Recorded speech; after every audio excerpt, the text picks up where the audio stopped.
ಕಲಘಟಗಿ ತಾಲೂಕಿನ ಶಿಂಗನಹಳ್ಳಿ ಗ್ರಾಮಕ್ಕೆ ನಾವು ಬಂದಿರ್ತೀವಿ. ಇಲ್ಲಿ ಹರಿತಿರೋದೊಂದು ನದಿ. ಇಲ್ಲಿ ಕಾಡಿನಲ್ಲಿ ನಾವು ಒಂದು ಸುಂದರವಾದ ಸ್ಥಾನವನ್ನು ನೋಡಿದ್ದೀವಿ. ಈ ಸ್ಥಾನವನ್ನು ನೋಡಲು ತಾವು ಕೂಡ ನಮಗೆ ಬೆಂಬಲಿಸಿ ಲೈಕ್ ಮಾಡಿ, ಸಬ್ಸ್ಕ್ರೈಬ್ ಮಾಡಿ, ಹೆಚ್ಚಿನ ವಿಡಿಯೋಗಳಿಗೆ ನೀವು ಸಹಕಾರ ಮಾಡಿ ಎಂದು ನಾನು ಕೇಳಿಕೊಳ್ಳುತ್ತೇವೆ. ಶಿಂಗನಹಳ್ಳಿ ಒಂದು ಅರಣ್ಯ. ಇದು ಅರಣ್ಯದಲ್ಲಿ ನಾವು ಬಂದು ತಮಗೆ ಸಾಧ್ಯವಾದಂಥ ವಿಡಿಯೋವನ್ನು ನಾವು ಮಾಡಿದ್ದೀವಿ.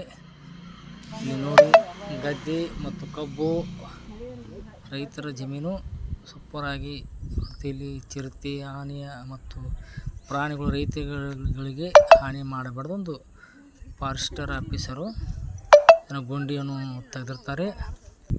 ಈ ಗುಂಡಿಯಲ್ಲಿ ಯಾವುದೂ ಕೂಡ ಪ್ರಾಣಿಗಳು ಬರಬಾರ್ದು ಅಂಥೇಳಿ. ಇಲ್ಲಿ ನೋಡಿ ಸ್ವಾಮಿ, ಕಬ್ಬುಗಳು ಎಷ್ಟೊಂದು ಬಾರಿ ಬೆಳೆಸಿದ್ದಾರೆ. ಮಳೆ ಇಲ್ಲ ಅಂದ್ರೂ ಈ ಕೂಡ ಎಷ್ಟು ಚೆನ್ನಾಗಿ ತಂದಿದ್ದಾರೆ ಅಂದರೆ ಇವ್ರಿಗೆ ಮೆಚ್ಚಬೇಕಾದಂಥ ವಿಷಯನೇ. ಇದು ಕಾಡು ಸೂಪರಾಗಿದೆಯಲ್ಲ. ಈ ಕಾಡಿನಲ್ಲಿ ನಾವು ಮತ್ತು ನಮ್ಮ ಮನೆಯವರೆಲ್ಲರೂ ಸೇರಿ ಬಂದಿರ್ತೀವಿ. ಈ ಶಿಂಗನಹಳ್ಳಿ ಗ್ರಾಮದಲ್ಲಿ ಅತ್ಯಂತ ಸೂಪರವಾಗಿ ನೋಡುವಂಥ ಸ್ಥಾನಗಳು ಇದ್ದು, ತಾವು ಕೂಡ ಈ ಕಡೆ ಆಗಮಿಸಿ ನೋಡಿ ಕೇಳಿಕೊಳ್ಳುತ್ತೇವೆ. ಇದು ನದಿ ಕಾಯ್ತಲ್ಲ, ನದಿ ದಂಡಿಗಿರುವಂಥ ಒಂದು ಹಸಿರವಾದಂಥ ಇದನ್ನು.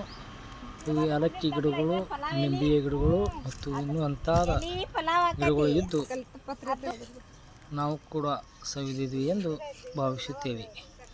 ಇಂಥ ವಿಡಿಯೋಗಳನ್ನು ತಾವು ಹೆಚ್ಚಾಗಿ ನೋಡಬೇಕೆಂದರೆ ನಮ್ಮನ್ನು ಬೆಂಬಲಿಸಿ ಎಂದು ನಾವು ತಮ್ಮಲ್ಲಿ ವಿನಂತಿಸುತ್ತೇವೆ.